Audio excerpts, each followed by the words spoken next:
Thanks for staying tuned in to RGV Community Health Hour. And as a reminder, the views expressed on RGV Community Health Hour are for informational purposes only and do not constitute medical advice. Be sure to consult your primary care provider for all your healthcare needs. So, I'm here today with Cassandra, like I mentioned, from the American Cancer Society's Cancer Action Network. She is a grassroots manager with the organization, and I'm just going to shorthand the organization as ACS CAN for the rest of this interview. So Cassandra, thank you for coming on my show, or our show I should say. And yeah, just to start out, I'd like to have my guests talk a little bit about themselves. So tell me about, growing up and your educational background and how you ended up at ACS CAN. Yeah, so I grew up in a small town called Freer, a little bit north of here, very small population. And I have my dual Bachelor of Arts in Political Science and English from Texas A&M University Kingsville. Shout out Javelinas. After some time, working and getting some experience, I decided I wanted to pursue a master's degree. So I did a master's degree through Penn State University in Public Administration with graduate certificate in policy analysis and evaluation, as well as public sector human resources management. As far as work experience goes, I've worked in both the public and private sectors. I've worked for the legal division of Amazon's Web Services out in Seattle. I've worked for public school districts and also spent some time in the federal part of that with the Social Security Administration. And I used to think that I wanted to be a lawyer, but then I realized that it was really the policies where I had a passion, so advocacy became kind of that driving force and my guiding light for what I want to do professionally and in my career. So it started when I was in Marysville. I worked for a local school district managing the policies for them. And what I recognized was that that would be Marysville, Washington, in Washington State. Yes, Marysville, Washington, in Washington State, exactly. And there was a large Hispanic population that needed a lot of help. And whenever I would help families, and I'm bilingual, so I would engage with them during the questions that they had for whatever issues they had with the school. They then started coming to me for other resources. So I set off and I started my own nonprofit while we were in Washington State, and it was a Hispanic Chamber of Commerce, which wasn't just focused on business, but this was in the middle of the COVID pandemic, which brought on a whole lot of questions in the healthcare field for businesses, and how do we regulate, and how do those regulations affect the community. Moving back down to Texas, I was looking for opportunities to continue making a difference in my community and helping people understand how policies and regulations affected them in their daily lives, and that's where I found my ACS CAN family. So now I've been with them for almost 3 years this June.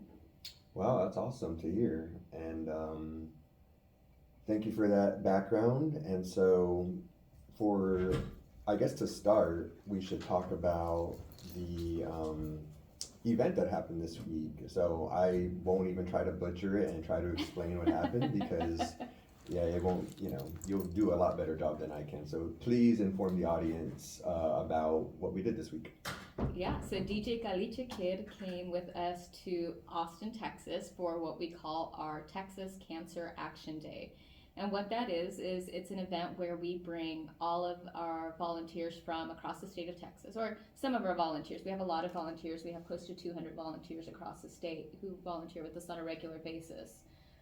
We took over 100 to Austin, and all of us went to the Capitol to have meetings with lawmakers and talk about the importance of cancer and how that's affecting communities across the state of Texas, including right here in the RGV. Yeah, and so for me, it was my first time even being in Austin in that capacity, for the organization as a volunteer. But I've never been to Austin before. Of course, I've always passed through it, but it was really an amazing opportunity to go. And one of the cool things about it was I got to link up again I've mentioned her multiple times on my show, my guest from last semester in October to share her breast cancer story. I got to see Elvia Gibbs again and catch up with her, and so yeah, it was such an amazing, I guess an event isn't the right word, but well, I guess it's kind of an event. It's an event. Yeah. So I guess it was an awesome event, and yeah, there's a lot I want to say about it, but I just don't know.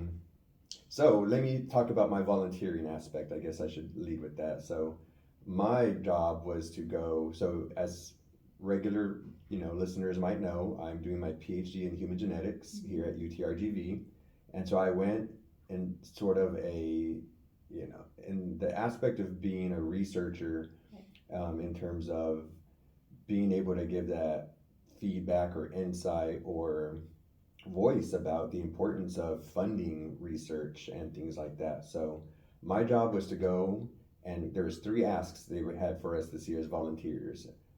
One ask was to ask for CPRIT, the Cancer Prevention and Research Institute of Texas, continue funding CPRIT at $300 million a year for the next 2 years. So we're asking for $600 million over the next 2 years. Asking for support for House Bill 712, which would improve access to prostate cancer screening. And then the final ask was for them to, approve, right? Or would approve people?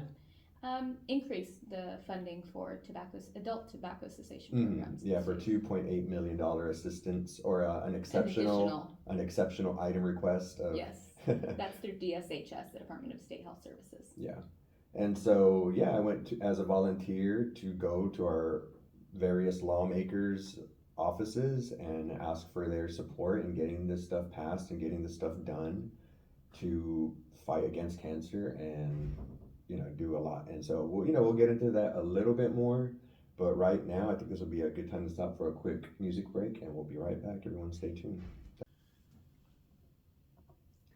All right, everyone, thanks for staying tuned in. And so to start this segment of the show, I wanted to just start by talking about CPRIT again. And in case you missed it, CPRIT is the Cancer Prevention and Research Institute of Texas. And so CPRIT is an amazing organization. I've learned so much about it here in the last 2 weeks by volunteering with ACS CAN. And I've known about CPRIT for a few years because of the work we do in our human genetics department. We do have grants from CPRIT. I think we have some active grants from CPRIT, but I know for a fact that we've been applying to grants to CPRIT over the last few years. And so in my mind, CPRIT was just a cancer, like it says, Prevention and Research Institute. So I just thought they were like, hey, we might have some grants that you can apply to if you are a cancer researcher or work in the biomedical research field. And so I only saw them as like a funding agency basically. And then when I started doing this work with ACS CAN, I learned so much more about CPRIT. I learned that they are the second largest publicly funded funder of cancer prevention research, or cancer research I should say, in the world, yeah, not just the state, in the world. So Texas is like leading the way far and beyond what I could have ever imagined. The only institute or organization that funds more than CPRIT is the NIH. And given the way things are going with the NIH, Texas or CPRIT may be poised to be the number one research or funder of cancer research. And so so I just learned about how, I think, was it 2007 when CPRIT passed? Yeah. In 2007, Texans used their voice and the lawmakers heard them, and they started CPRIT, which has over, since 2007, has had billions of dollars in investment from taxpayers and other, what's the word I'm looking for? Philanthropists. I'm sure there's some philanthropy efforts in there on top of the taxpayer funds, but so I think it's important to note that CPRIT isn't just an agency, it's part of the state of Texas. So it was actually a constitutional amendment that created the agency, and it is part of the state of Texas. So Texas is the largest state funder for cancer research and prevention. And then when you look at nationally and both globally as well, that's when we come in as the second largest funder of cancer research in the whole world. So it's really remarkable. Yeah, and so part of my training was to see how CPRIT, not only funds cancer, but has been recruiting, researchers from all over the world, definitely all over the country. And so just seeing all the statistics of the numbers, thousands of researchers moving to Texas to join the fight. Hundreds of researchers. So we have over 300 researchers that have come to the state of Texas through CPRIT since 2007, which is really incredible because CPRIT is not just the research aspect, but it's also product development. So when you think about new medicine that's coming up for cancer, which it oftentimes can be used into other health conditions as well, that's happening right here in Texas. Mm-hmm. Yeah, and I guess, for the researchers themselves, there might be hundreds, but the way, especially since 2007, if you think about the impact that maybe can't be so quantifiable, would be, like a lot of the researchers obviously are professors in universities, so they're teaching, the next generation of researchers. So kind of indirectly, CPRIT, 300 on paper have moved down here, but if you think about the impact that they've had since 2007 at their local universities or communities, and just talking about what they do and inspiring the next generation of biomedical researchers to go and pursue those careers. But yeah, so they're a huge, funder of research for cancer prevention and, research, of course.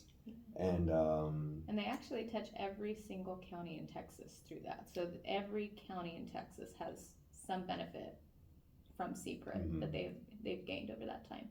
Yeah, that was another remarkable statistic to me, was like, wow, every county, because a lot of, rural places out there out in the middle of nowhere, and the fact that they would go out and touch every county and try to have an impact on all Texans' lives is really remarkable. And then the last thing I'll say about CPRIT that I remember off the top of my head anyway is 70 plus companies were either brought from out of state to Texas, like recruited to Texas, like the researchers, or where, like grants to, create startup companies here in Texas through CPRIT.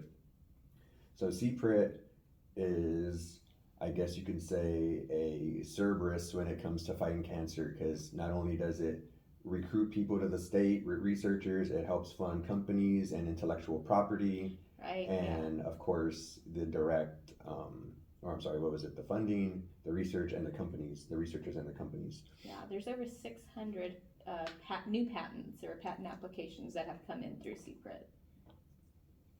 Yeah, so it's really remarkable. I highly recommend, I have talked about it on the show before, but never in this context because I didn't know about it in this context before. And so, really great organization. Highly recommend y'all look into it and learn more about it, because the more I learn more about it, the more it blows me away. And so, so that was, like I mentioned before the music break, that was one of the things we went to Austin for, was to go ask lawmakers to continue funding at $300 million annually for CPRIT. And is there anything else you'd like to say, Cassandra, about CPRIT? I feel like we've, maybe we can move on to something else, but. No, I'll add, I think a lot of people have heard about the new cancer center that's being built right here in the RGV.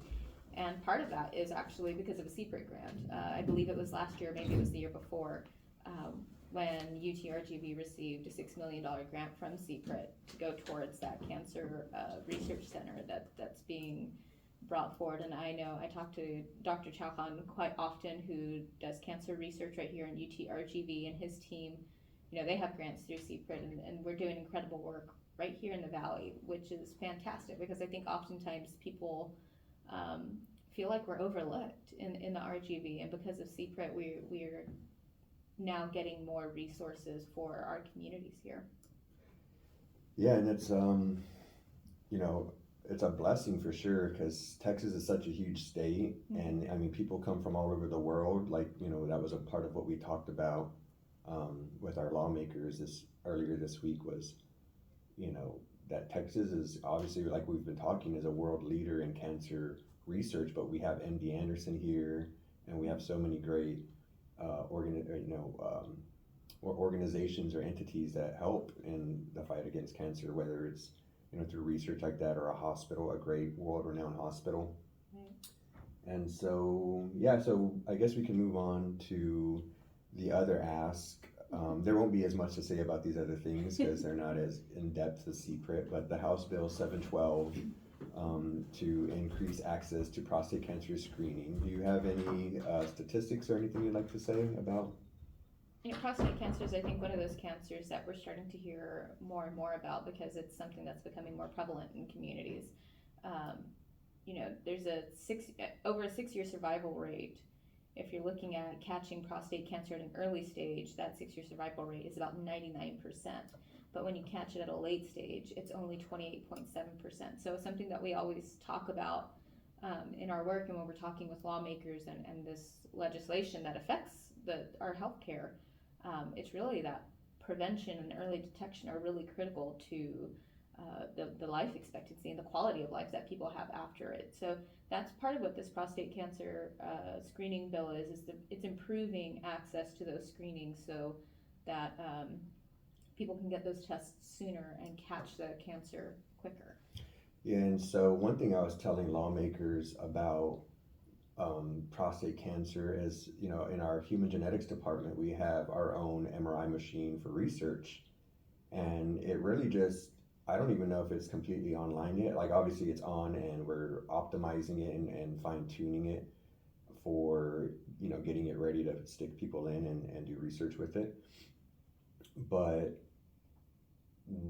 one of the first things that one of the heads of our department mentioned that they want to do, they were like, we need to get this thing going as soon as possible because I already want to start sticking people in there and scanning their prostate. Like, I want to start looking at their prostate with this MRI machine. And because it's non-invasive, right? You just go in there, you lay down for a while and it scans your body. It's kind of loud, but it scans you.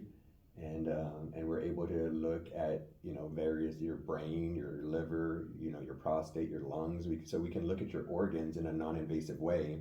And so the goal or the hope is to be able to identify prostate cancer in its earliest stages in a non-invasive way using the MRI machine. And so they want to start feeding people into that MRI machine for that reason.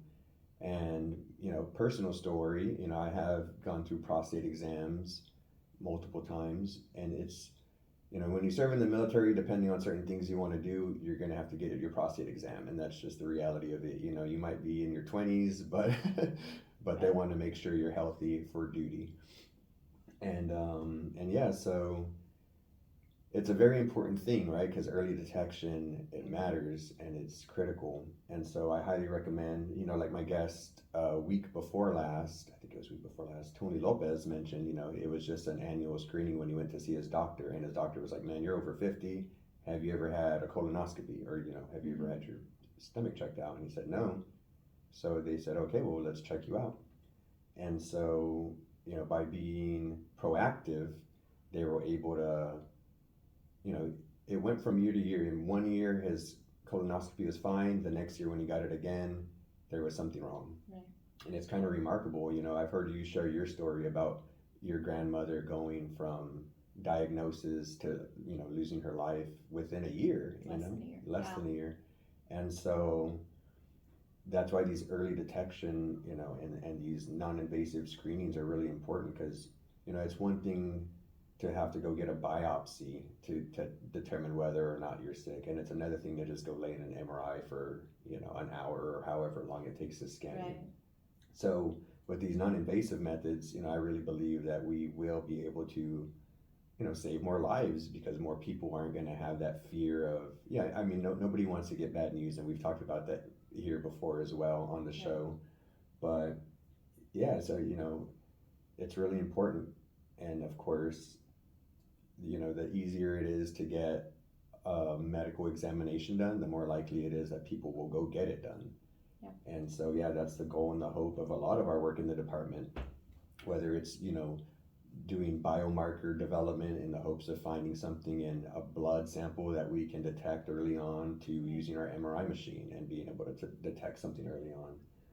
And so, yeah, if there's anything else you want to say about prostate cancer, or No, the think House Bill 712, if there's anything you want to mention about, I don't know. We have more information on our website. You can go to fightcancer.org/Texas and look at our 2025 priorities, and you can find some more information there about the prostate bill. And if it's something you're passionate about, contact your lawmaker and let them know that it's important to you and why it's important to you. And I think that's something that we've missed in the conversation so far, is the perspective that you bring. You said you're there as a researcher, but the perspective that you bring is really important, because when you're talking to lawmakers, they have a lot of people come to them asking for a lot of different things. Funding is always something that lawmakers are asked for.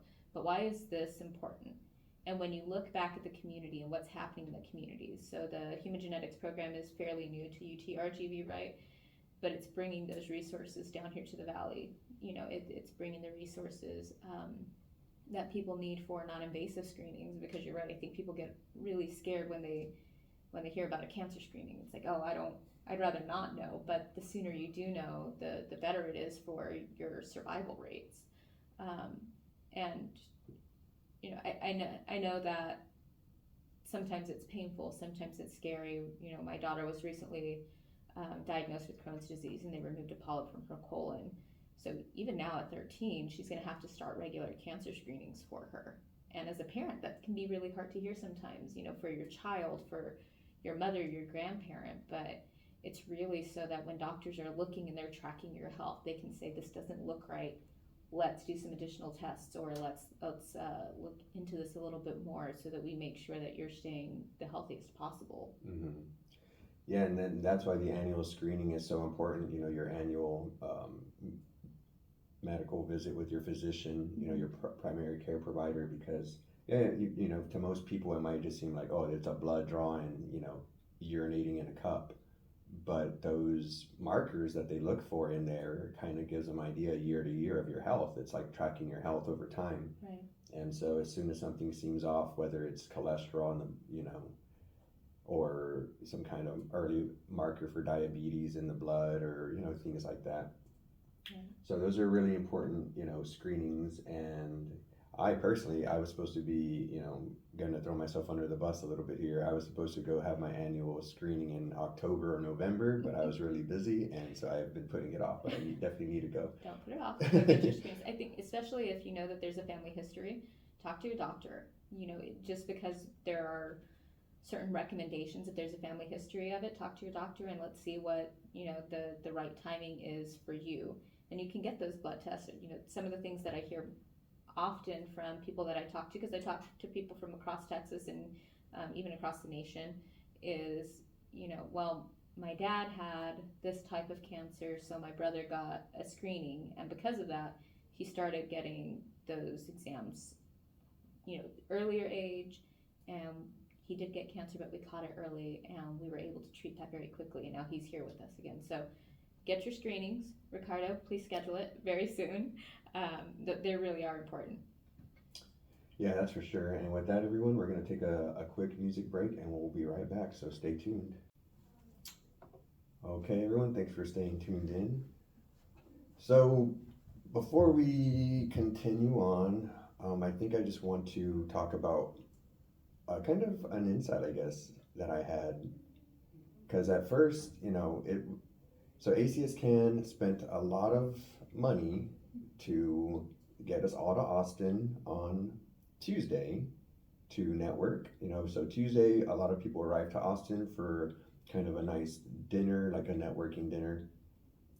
And so I got to, meet other volunteers, employees for the American Cancer Society, not ACS-CAN. So I got to network and meet a variety of people. And then the next day we woke up very early and we all marched to the Capitol, and we went to our the representatives that represent our districts of where we live.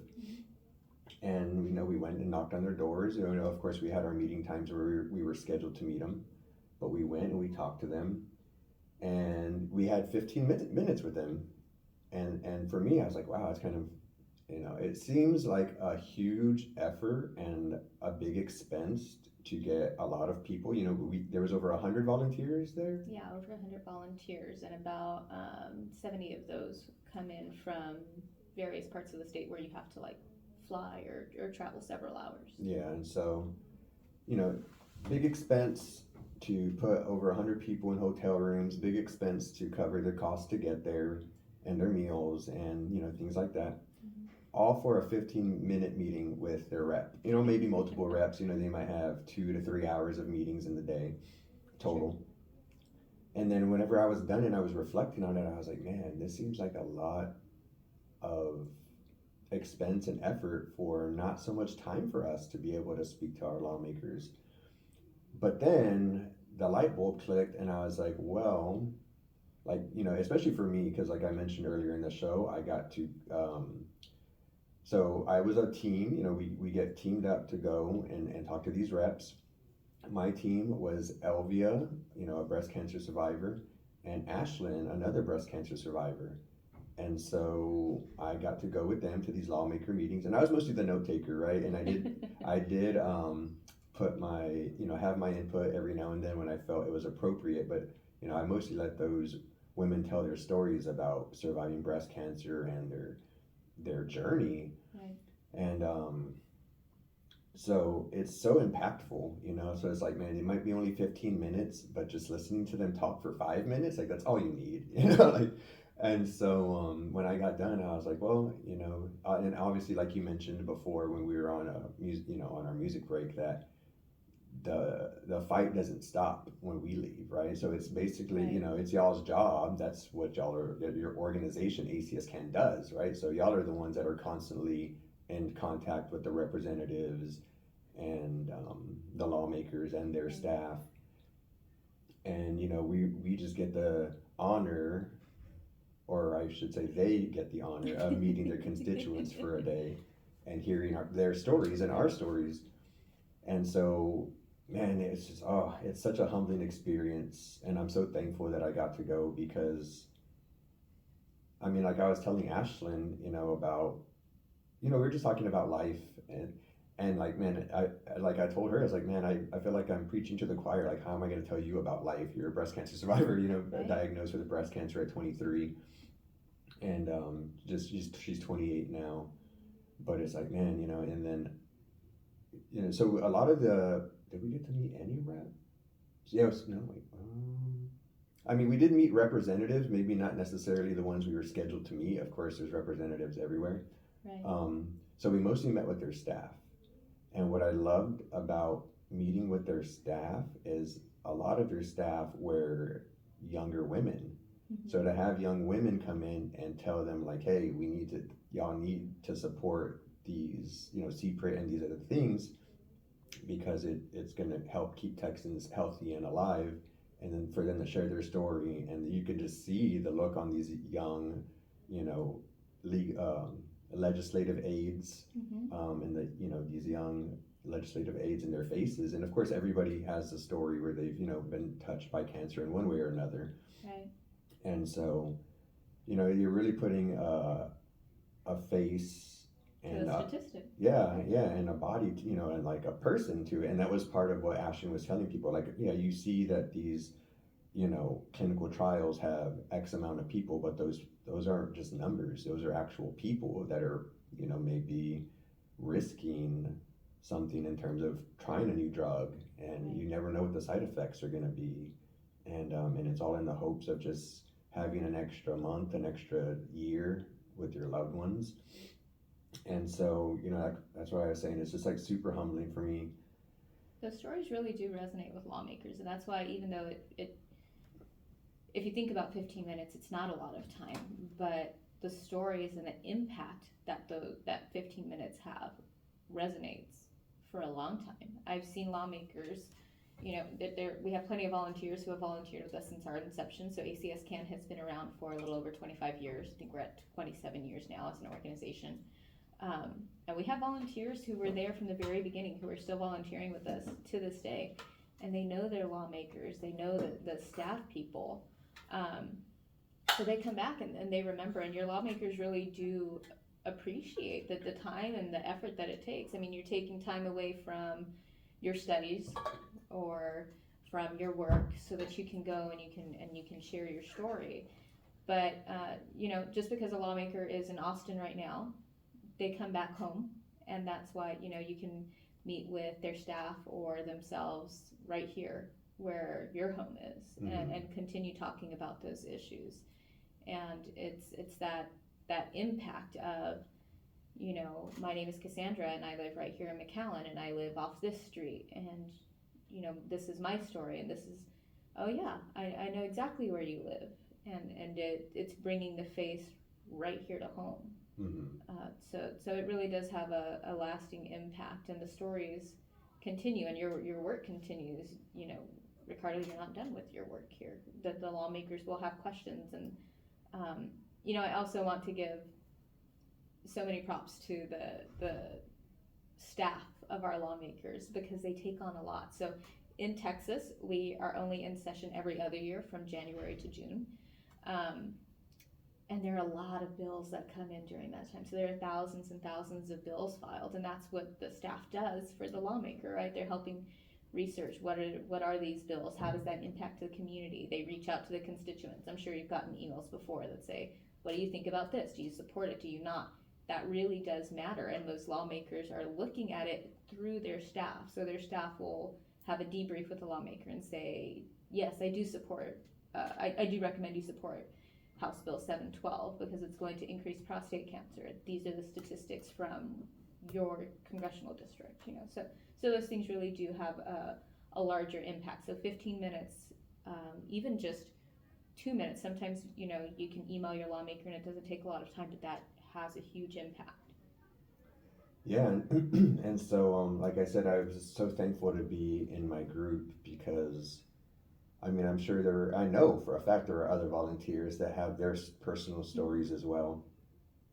But, so I'm sure any group I would have been in would have been just like this, where I have to fight back the tears, to hear them talk. And hardest part of my job. Yeah, for sure. And so I think with that, we're going to take one last music break and come back for one more show segment. And stay tuned, everyone. So we'll be right back. Thanks. All right, and we're back with Cassandra from ACS CAN. And so one last thing we're going to touch on real quick is that final ask of DSHS special or exceptional item request for an additional $2.8 million in assistance for adult tobacco cessation, also known as getting adults to quit tobacco. And everybody should quit tobacco because that stuff is terrible. And a real quick story, my dad is in his 70s and he smokes cigarettes, and I always tell that old man that, no, I'm just saying. I always tell him, like, man, come on, Dad, you gotta quit. Like, that's terrible. So, I know, but the thing is, I know it's not an easy thing to do. Right. Not that I have a personal experience with it, but I know it's not an easy thing to do based on having friends who smoke and family who smokes. And I'll never forget I used to watch Howard Stern growing up, and he had Ozzy Osbourne on his show, and Ozzy Osbourne said of all the things he's done in his life in terms of substance abuse, I guess if that's the word, right? I don't even know if that's the right word I want to use, but just, using substances. He said quitting cigarettes was the hardest thing he ever had to do. And so when Ozzy Osbourne tells you that quitting cigarettes is the hardest thing, you gotta believe it. And so, so is there anything you want to say about the adult tobacco cessation program? Yeah, so unfortunately that's one of those programs that doesn't have enough funding here in the state of Texas. And you're right, it's hard to quit tobacco use. But tobacco use remains the leading cause of preventable death, disease, and disability right here in Texas, which that's mind-blowing to think about, right? It's the leading cause of preventable death, disease, and disability. So we think about how much we can't control, but that's one of those that you can control to an extent. Mm-hmm. It accounts for 20% of all cancers in the United States and 30% of cancer deaths in the United States is because of tobacco use. Wow. Yeah, I mean, I was really surprised to learn, and I didn't even know this, that Texas raised the minimum age from 18 to 21 to buy cigarettes. And, it's might not seem like a lot, but man, that is a huge step forward in terms of, you know, um, prevention, right? Like trying to get the youth to not smoke. Right. And I have met people here in the RGV that have told me that they started with Juul, the Juul vape, and then they were in high school or in junior high, and it blows me away to hear that story because that was why the government basically did what they did and shut down the fruity flavors and I think they did shut down Juul and the Juul company, and so to hear a personal story from somebody whose life to this day is impacted because they're still vaping tobacco, started as a baby, and so I was like, wow, it's kind of like I said, these full circle moments. Well, I've even heard a story. There's a woman here in the RGV who has shared a story with me, and her daughter worked in an establishment that allows smoking inside. And even though she herself was never a smoker, she developed lung cancer, and she ended up passing away from her lung cancer, even though she had never touched a cigarette in her life. Mm-hmm. So even that secondhand smoke, and over the years, I think we are old enough to remember when you could smoke inside various buildings, but now oftentimes you go to it's going to vary by city, but you go to cities and there's smoking laws. You can't smoke within certain feet of this building or that building, and that is part of those tobacco programs through DSHS. We at ACS can oppose tobacco usage, and we understand the impact that it has on people's quality of life and their cancer diagnoses that they can get. So like I said, it's in Texas the leading cause of preventable death, disease, and disability. I hope your dad can stop. My dad doesn't smoke tobacco, but he does use chewing tobacco, and that's another known use, where it can cause mouth cancer and things like that. And I've tried telling him, you gotta quit, Dad, and he's like, well, it's not that easy. You gotta try. Yeah, and so because we've only got a few minutes left, I thought I would wrap it up with kind of a funny story from my time in Austin. Yeah. So one of the representatives we were supposed to go meet, we went to their office. They weren't there because the representatives were busy in their own sessions and meetings. And so I'm sitting on this couch in this representative's office, and I look on the wall, and I see a girl I know it's the front page of a newspaper, a girl that I know because I went to school with her at Texas A&M Kingsville. We're both chemical engineering majors. And I look and I'm like, hey, I know that girl. And I thought it was kind of funny. And so I start looking around the room, and I see framed pictures of her all over the room. And I'm like, wow, this must be the rep's daughter or something. I know this girl. Cool. It's, And then Cassandra, I tell Cassandra, hey, I know this girl. And she's like, you doofus, this is the rep's office. She's the rep. And I'm like, wait, what? And then I look at her desk, and there it is in a nice, big, beautiful, golden nameplate, Denise Villalobos. And I was like, holy smokes. So yeah, she graduated in 2015 with her degree in chemical engineering, and I graduated in 2016 because I was a double major in chemistry and chemical engineering, so it took that extra year for me to get that extra degree. But yeah, it was just kind of like really awesome and really funny to me because I was like, hey, I know that girl, and why are there pictures of her all over this office? And so yeah, it was really cool. Shout out to Representative Villalobos out of, I think, Texas 34, I want to say, right. Corpus State Christi. House 34. Yeah, the Corpus Christi area, and I mean, I'm sure it covers more than that, but yes. So shout out to her and congrats on becoming a representative for your constituents in the state of Texas. So if there's anything else, Cassandra, you want to end with, because our hour's about to be up here soon. So it's a quick hour.